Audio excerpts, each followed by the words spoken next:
Good afternoon, good afternoon, good afternoon. It is Sharifah Hardie, better known as Ask Sharifah, and we have a very special show for you today.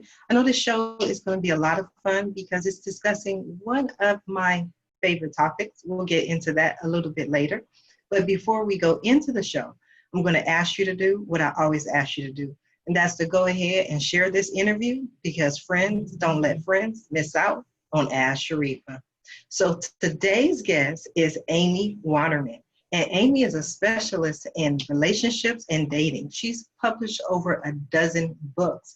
And if no one else has questions for her today, I have a laundry list of things I want to ask Amy about relationships and dating. But if you do have questions, we are live on Facebook.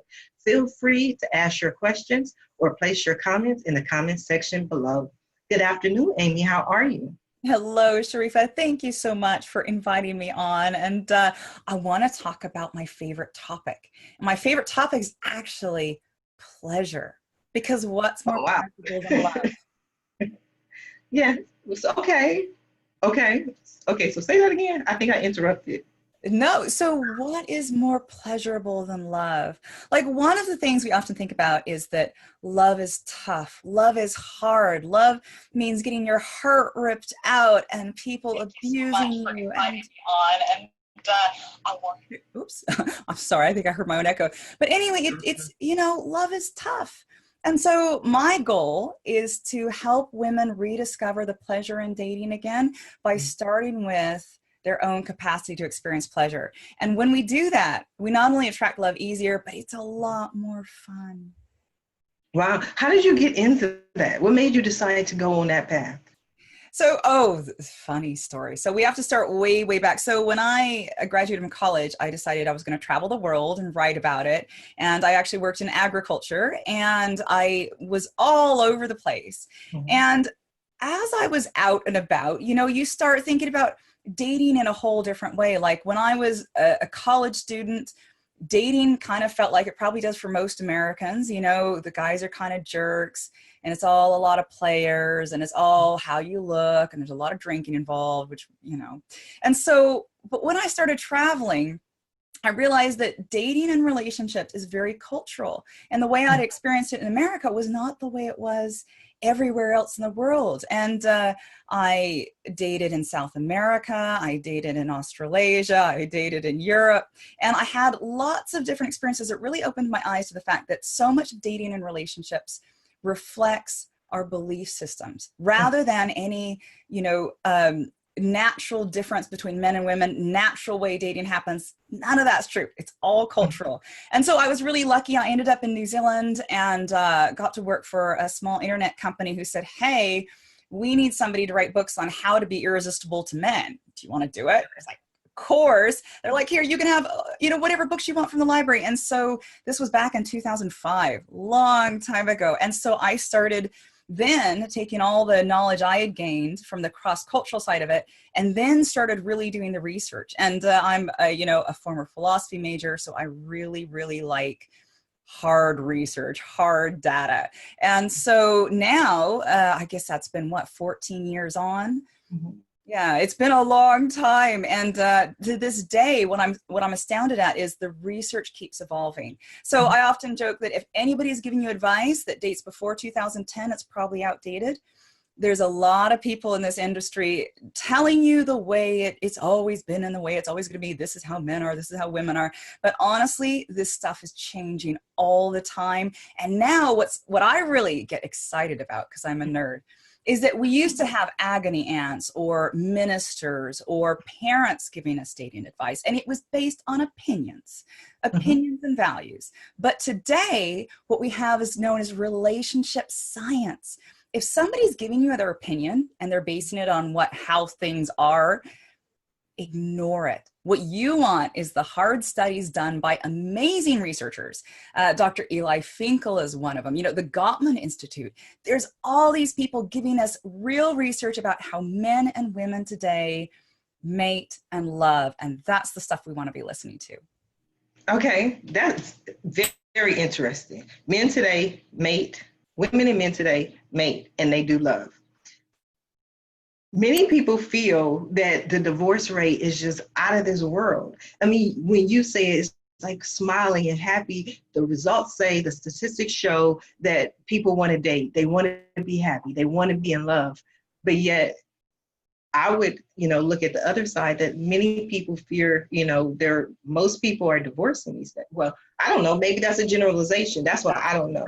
Because I've been divorced. Actually, let's look at the science, right? Because I love science. And going back to Dr. Eli Finkel, I sound like he does the most amazing research on online dating. If you look him up, look at his studies on online dating. But we won't talk about his online dating studies. We're going to talk about his book, The All or Nothing Marriage. And it's one of a lot of books that are looking at that research on the divorce rate.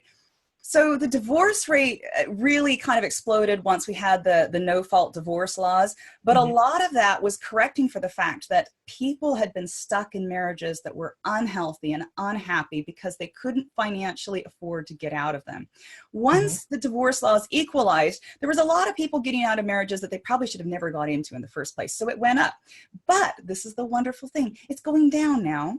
So to be honest, it's actually getting better and better, but here's the thing that's really important. The divorce rate is going down for folks who are college educated and have a middle class or above. The divorce rate is not going down. It's actually going quite higher for people who have high school diploma or less and are living in poverty. Why? Well, because we don't look at the effects of socioeconomic status on marriages.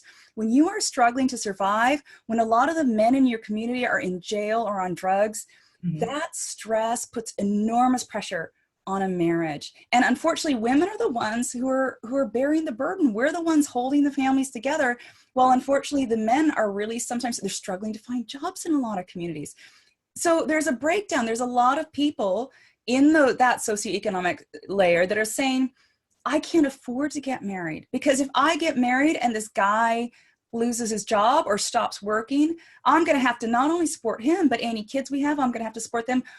I'm going to do it on my own. So that's one of those things we really want to look at, given what the political debate at the moment. If we want to support marriage, we actually need to support marriage by supporting lower income, less educated people to have financial stability. And that's what's going to actually improve the divorce rate for this country. No, it sounds wonderful. I mean, it sounds great. It makes sense, because for me, I always say one of my biggest focuses, one of the things that I'm so passionate about is business, entrepreneurship, creating jobs, creating opportunities. And that really is because of the family. If you're unable to, I think you said it so eloquently, when the focus is on the finances, then they want to do it by themselves. They don't want to combine resources. They want to say, okay, you know what, it's too much. Yeah. And so one of the issues with dating advice, in general, is that so much of it is targeted towards white middle-class women. And there's not a great understanding of diversity in dating advice. There's so much dating advice assumes that you're just like everybody else. And of course we're not. We all have different struggles. And so that's one of those things that I would love to see the industry change in dating advice, where we get more targeted advice based on our own specific struggles. No, I know. Well, one example that I would say is a conversation I had some time ago when people were discussing the ring size. And, would you be okay with a small ring or not getting a ring? And it was interesting to me, because one of the things that they said is that, if you had to have a ring that was of a certain size, then you were more focused on the money and not on the man, not on the love, not on the marriage. Then if you had the ring that was on the smaller side, or maybe no ring at all, just a ceremony, then, you're maybe settling for less. But one of the things that the argument that they made is like, okay, if you're not happy with this ring, this marriage ring, this marriage proposal, the ring that symbolizes what he has to offer, they said, well, maybe he's unemployed, maybe he's out of work, maybe he didn't have a ring, he didn't have money to go and get a better ring. So my take on the entire conversation was, if he was unemployed and he didn't have any money, why would that be the time to get married? That was my primary thought. Yes, So, so there's two things I'll add to that. The first is there is actually a study, and I wish it was fresher in my mind. I came across that the more you spend on a marriage, the more likely you are to divorce. So yep. those really big splashy weddings and I can't tell you causality on that. Those really big Okay. splashy weddings actually are a risk factor. You might split up sooner. The other really interesting thing about men needing to wait till they have income in order to propose, this is actually something we know about men. So not only are women are saying this too, though. I don't want to say that this is just a men thing. Both men and women today want to have financial stability and a clear career path before they get married. So it used to be that marriage was the beginning of adulthood.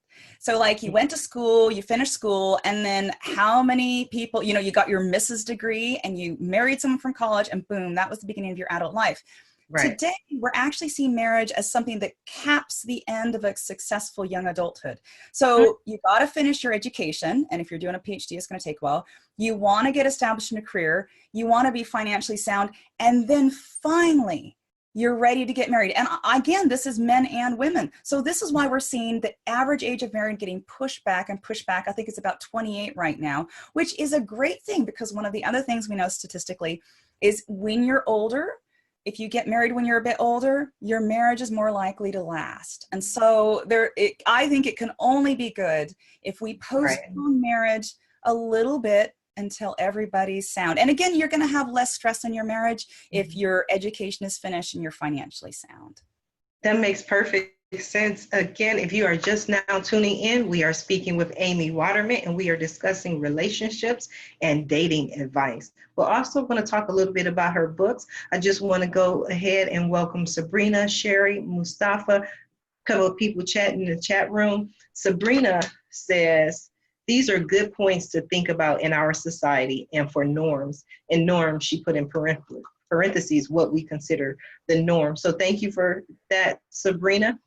And if you have any questions or comments, please feel free to add them in the comment section. I'll go ahead and read them to our guests. So if I would just look at the smile on your face, I would believe, or I would kind of feel as if you feel that things are getting better. Like people are loving more, being happy, and wanting to be married. What do the statistics show? Well, this is, again, we're going to go back to Dr. Eli Finkel. Okay. He's been on my mind a lot lately. I must meet the man someday. But anyway, so he talks about how the best marriages of today are better than any marriages in history. There have never been better marriages than the best marriages today. But the worst marriages are pretty bad. So what we're seeing now is that they're really splitting, right? So, and why are the best marriages so good? So we know why the bad marriages are so bad. There's a lot of instability. There's a lot of financial stress. I want to emphasize that the bad marriages aren't bad because people lack skills. That's one of those things you hear a lot. Oh, if they just worked harder on saving their marriage, if they just learned communication skills, their marriage would be great. That's really underplaying all the other factors that play into marriage. So I don't think it's fair to blame people for a poor marriage. But let's look at the best marriages. Like, why are the best marriages so awesome nowadays? Right. It's to do with what's called a self-expressive marriage. So if we look at, I don't know if you know Maslow's hierarchy of needs, where you have your base needs at the bottom. They're like food, shelter, and it goes up, security, family. And at the very top of Maslow's hierarchy of needs is the most wonderful need of them all, the one that you only get to pursue once all your other needs are met. And that's self-expression. It's becoming fully who you truly are.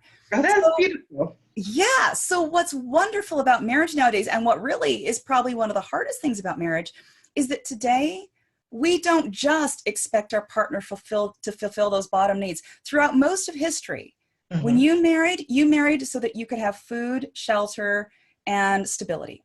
Right. You didn't expect anything else out of it.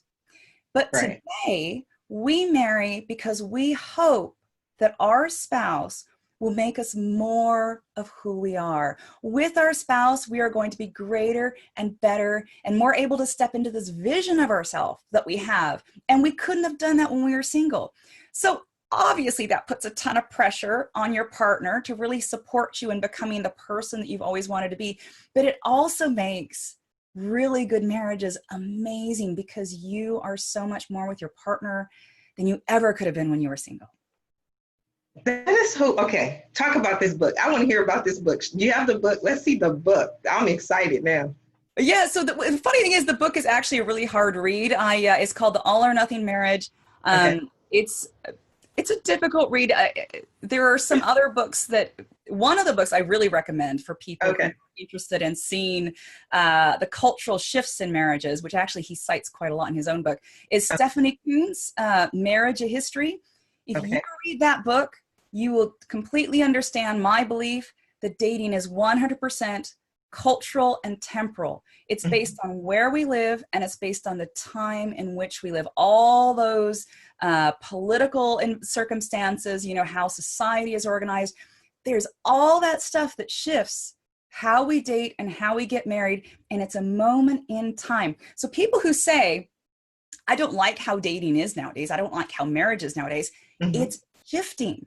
And the wonderful thing is you can be part of that shift. If we all change the way we see dating and marriage, culture shifts, and it all starts with each of us. So if you don't like it, be one of those people envisioning a new way for the future. And I would love to see a movement where dating is not about what I call the gender police. Right now in dating, men have to be men and women have to be women. And if a woman dares be strong or, God forbid, masculine, oh, she's not going to get a guy. BS. And here's why we know it's BS.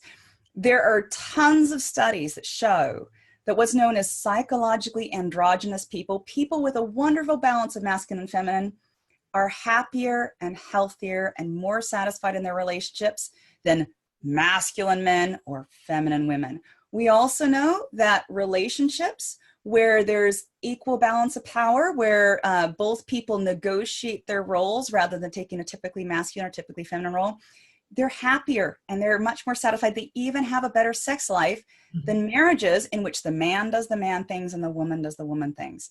So dating advice needs to get with the times. We can't go around telling women to be more feminine and men to be more masculine because it's not going to give them a happy life and a happy relationship. So this is again where relationship opinion versus relationship science, we go by the science. Oh, that was wonderful. That was beautiful. Now, Amy, we have a question, and I'm going to tell you this little secret since everybody's listening. I'm 40 something now, and I really need to get glasses, but I'm too vain. Okay, so watch me try to read this question. Sabrina says, any advice for me? My husband and I have been married for 6 years. We have 2 small children. Currently, we are separated. Since last year, he had anger issues. I think it's communication, but also think I've changed since we had kids. Any advice? I try to always make him happy, but have learned boundaries for myself and am working on self-healing. Right now, I'm a single mom and just been doing it. That's the question from Sabrina. Well, first of all, I think that being able to separate and say this isn't working is really brave. Because here's the thing. So first of all, let's go back a little bit. Let's go back 6 years, you got married, and then you had children. Okay, so dating, relationship opinion says you have children to cement your marriage. Once you had children, you are committed, you are a team, and you're stronger than you were before. BS. Actually, relationship science says the minute you have children, your marriage gets hit hard. Your marriage satisfaction goes boom. And you know when it comes back up? When they're 18? Yes. So first of all, this is actually normal. And I really wish that this was well known, the impact of kids on a marriage. It's tough. But the second thing is, so Sabrina, you said that your husband had anger issues and you've got 2 small children, right? So one of the most powerful things I think I've ever heard someone say is that when you look at those kids, I don't know whether they're a boy or a girl or whatever, but when you look at those children are watching you, and those children are looking at you and your relationship with your husband to see what normal is. So the way you behave will always be to them normal for a woman. The way you behave in a relationship with your husband is normal for a wife. The way your husband behaves is normal for a man. And the question you have to ask yourself, is this the normal I want my children to believe in, to be raised in? And when I think about this question, and I think about, would I want my daughter to become like me? So I'm in a marriage that's not good, where I'm trying to make my partner happy, where my partner has anger issues, my children are watching me. Do I want this to become what they think is normal, what they then seek out in their future? So this stuff is tough. It's really tough. We often have this belief that being married is better than being separated. Here's what the data says. The data says that the one factor that harms children, not divorce, not any separation, is conflict between parents. And here's the problem. Once you get divorced, is there still conflict between the parents? If so, the kids are still getting harmed. It doesn't matter whether you're married or divorced. What matters to your kids is conflict between the parents. And so you've got to ask yourself the question, how can I minimize conflict between me and my husband? Do I minimize it by going back to him? Will we be able to show our children a lovely, healthy home where people resolve conflicts through communication and that sort of thing? Or will my children see conflict? Will they see me, shrinking to not make him mad? So these are questions you have to answer, and nobody will know those answers but you. But one of the most important things I think has come out of this is the fact that divorce doesn't harm children as much as parental conflict. When I learned that, I was like, why wasn't I taught that? Right. No, I mean, I believe that. Like I said, my kids were young when I was divorced, and I was divorced twice. And it wasn't the easiest thing in the world. It was by far one of the most difficult things to do, to go through a divorce and then to go through a divorce again.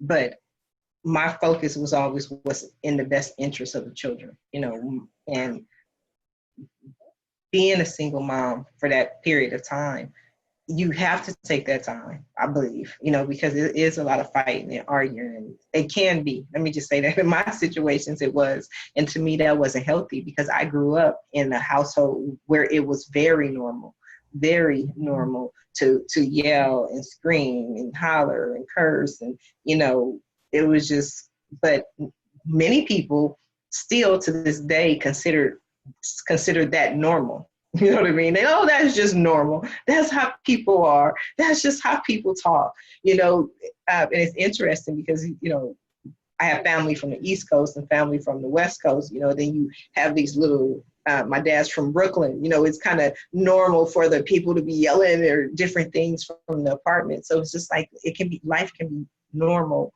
what's normal for you. But one of the things also is when you find a mate or you find a spouse, that's really when you find the conflicts, or you can find the conflicts in that normal, you know what I mean? Because someone's normal could be to put a shotgun on a kitchen table every morning before we, go off to work. But someone else is normal, maybe they didn't live that country life, would be scared to have, a weapon even in the house. So it can be difficult. And let me frame this as a form of a question, because I'm, sharing can I actually jump in here? So one of the statistics, so we look at compatibility, right? What makes two people compatible? Popular culture says, oh, well, you like the same foods and you like to vacation the same places and you like to, listen to the same music. No. What makes two people compatible, one of the best indicators, is that the way they fight meshes. Mm-hmm. So they both fight in a way that feels good to each other. Mm-hmm. And that's actually, because everybody has different conflict styles. So we're not saying that one's better than the other, but what we're saying is that two people will feel comfortable. Like if he's a yeller and she's quiet, it's probably not going to work. Yeah. Right. Yes.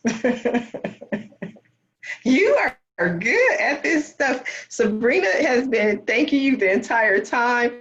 She says, Sabrina says, yes, that's what I think.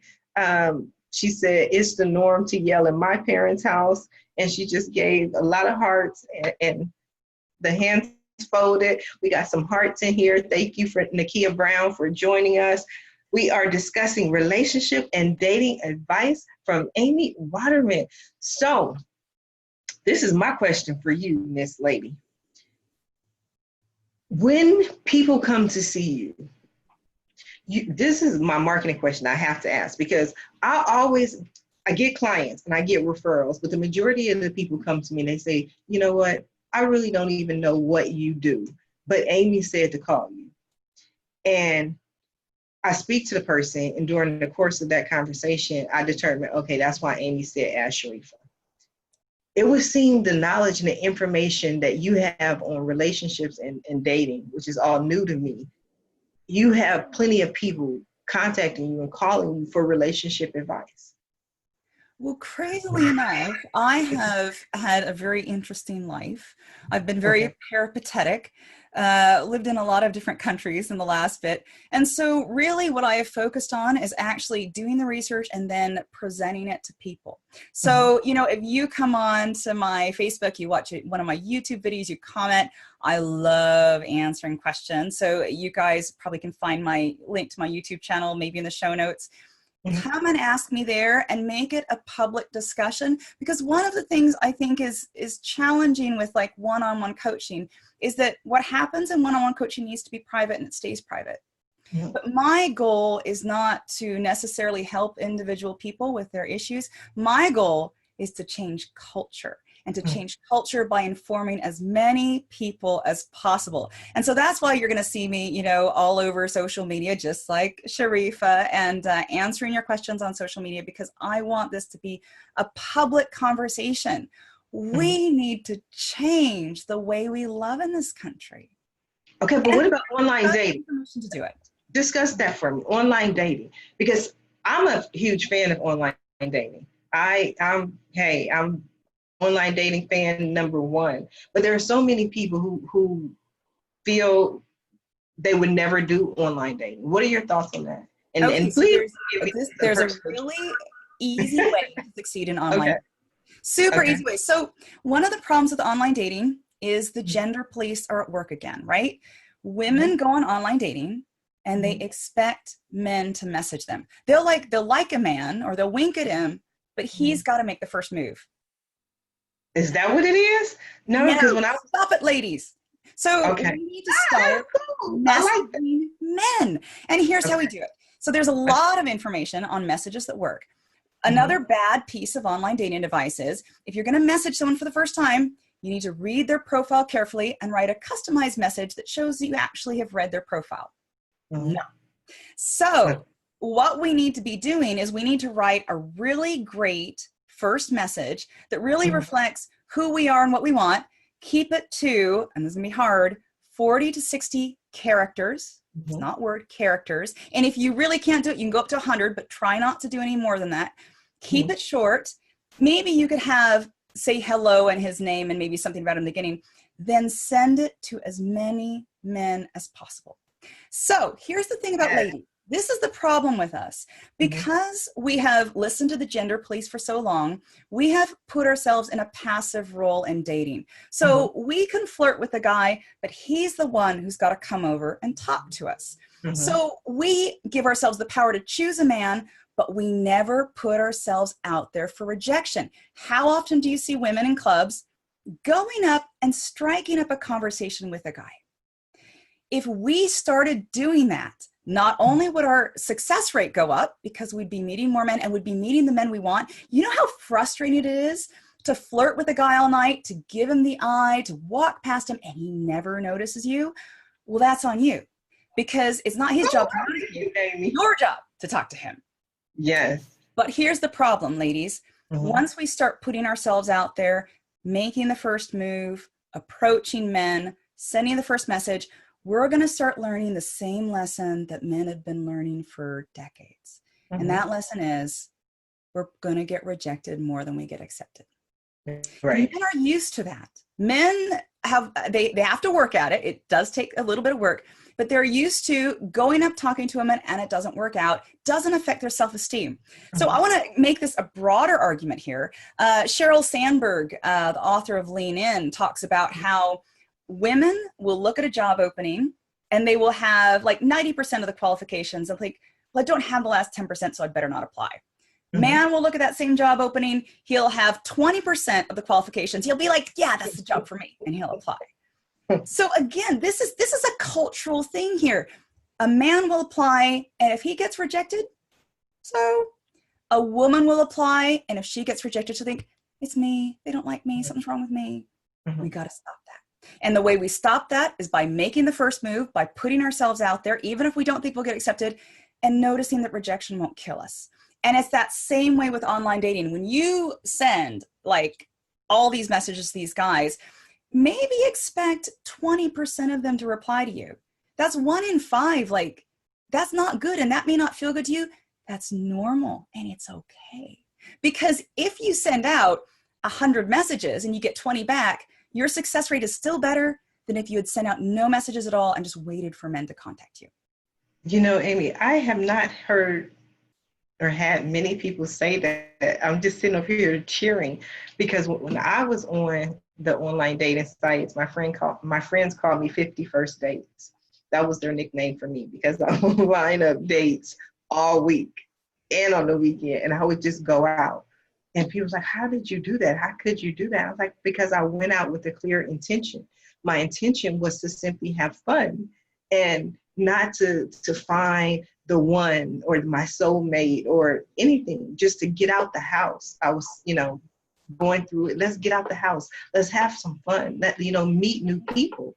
And I did it exactly the way you said. That there people couldn't imagine that I could line up so many dates. But like you said, I sent out hundreds of messages, and I literally did the same thing: copy and paste, copy and paste, copy and paste. And the first thing that I looked for was their response time. The ones that are right there online, then the ones who may get back to you a little bit later, then the ones who respond to you the next day. And then over time, you start to have different conversations. You start, and things go up as far as levels. You don't just, that initial message, my name is Sharifah, here's my phone number. You know what I mean? Like, you build the conversation. You build to the point where you're talking on the phone. You build to the point where you're going out to public places and meeting this person. So I think more people should do it and just have fun. I think that's the key. Just to me, is just to have fun. What do you think, Amy? Well, let's go now to my book, The Pleasure Principle, because having fun and finding pleasure is going to change your love life more than anything else. And that is one of the real keys to succeeding in dating in general, is to go out there with the intention of meeting someone else and having fun. And whatever else happens is just what happens. It doesn't matter, because you're going out there and you're meeting people. One of the things I really struggle with in the dating scene, and this probably comes with the fact that, I was a foreigner traveling the world for so long and just meeting random people. When people go on a first date, there's such judgment, right? I've got to figure out whether he wants the same things I do. Am I attracted to him? I'm judging him, right? From the moment I look at him, I'm judging that guy. Is he going to be the one? Is he going to pass the test? Is he going to pass muster? For me as a person, I think that's horrible. Okay. I mean, I know you're going on a first date because ultimately you want to find love, but what about just respecting the fact this is a vulnerable human being who's taken a risk, taken time out of his day to come and meet someone he doesn't even know? Meet there in that human vulnerability just for one date. And after the date, go ahead, do all the judgment, the processing. But during that date, can't you just treat him as a vulnerable human being? I think that's beautiful. And what changed for me, because now my kids are older. My children are 22 and 25. So, and my daughter is a 25-year-old in St. Louis, living her life, having fun. My son is the 22-year-old. And at 22, he's just starting to move into the dating phase, and when it really opened my eyes, because when he tells me what happens when he meets different people and some of the experiences he has, I'm like, okay, this is how, some of the things that women say about men. I want to give you an example. It'll come to me, but I'm like, he's not like that. You know what I mean? Like, he's a good person. He's a good kid. But it's like sometimes we paint this broad stroke about men, you know, especially when women talk. We can say so many things. I'm not saying negative things, but we tend to not to see them as a person. So now when I'm listening to his interactions with different women or different people, whoever it is, I'm like, oh my God, like, they're not even seeing you as you. So I definitely. That's really actually quite sad, because it's so true. And I think guys do it to us. I'm not saying we do it, we're the only ones who do it. Like, guys do it to us too. So one of the things I talk about in my book, I talk about that way we approach that first date quite a lot. And one of the real ways to win on a first date is to ask yourself, how can this guy right now give me pleasure? So men love pleasing women. So for a guy, I don't know why we do this. Why do we women try to please men? Because really, what really works in a relationship is to show him that he's pleasing you. Like, even with sex, we give men sex. No, men want to give us pleasure in sex. And if we receive pleasure, that's what cements our bond more than us trying to do sexy things to turn him on. So let's just reverse this stuff on a first date. Instead of saying, right, how can I be the woman he wants to be? How can I show off? How can I give scintillating conversation? How about, how can this guy give me pleasure? And you know, a simple way is like, if you're eating a meal, just pretend that he hand delivered that meal to you and experience pleasure from that meal. If he has a joke, does it make you laugh? Now, don't fake it, but if it makes you laugh and feel good, give him that genuine smile. Show him that he can please you. This is if he can. If he can't, you don't want to see him again. So don't worry about it. But first date. I wish we could be more genuine. The other thing I really wish is that we stop seeing first dates as win or lose situations. How many women go away from a first date with a guy they didn't really like, but he doesn't call her back? And she's like, oh, there's something wrong with me.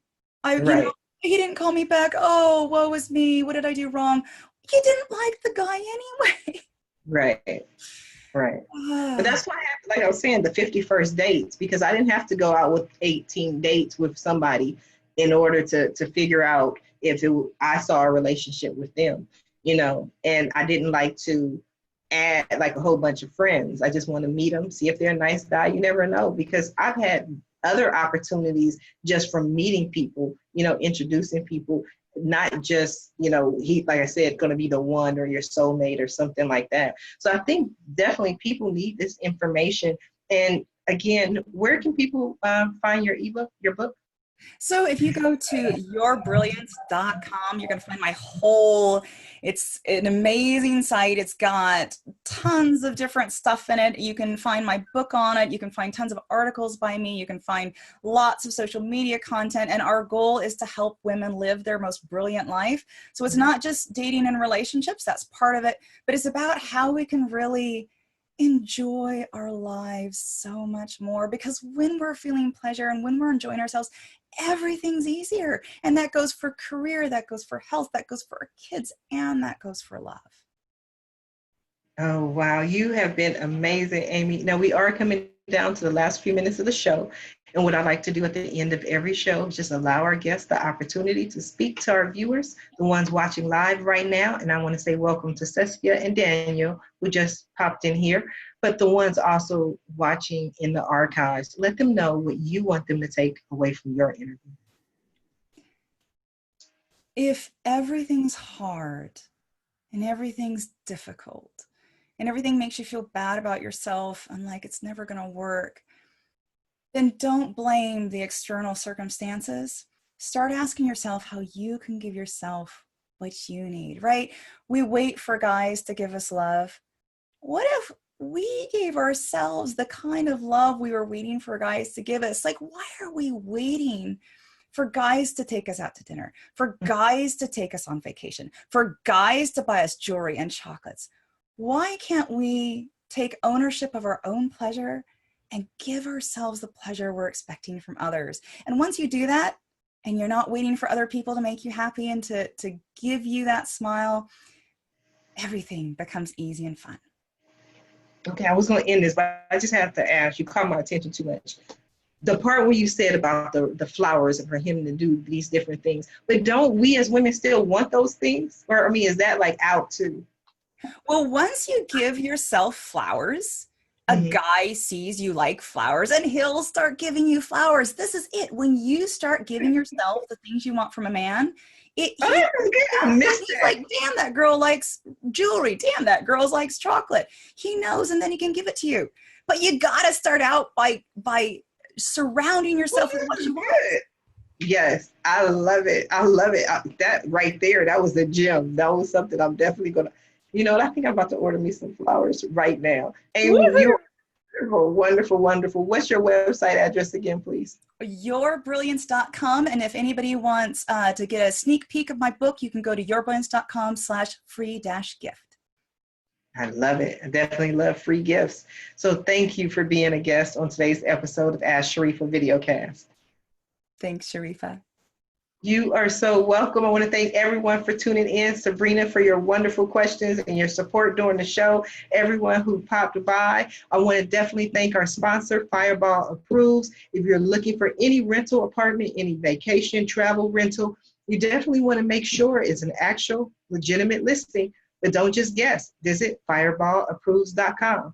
If you're interested in watching more of my interviews, being a guest, or for sponsorship opportunities, please visit the website at AskSharifah.com. Until then, everyone have a wonderful day.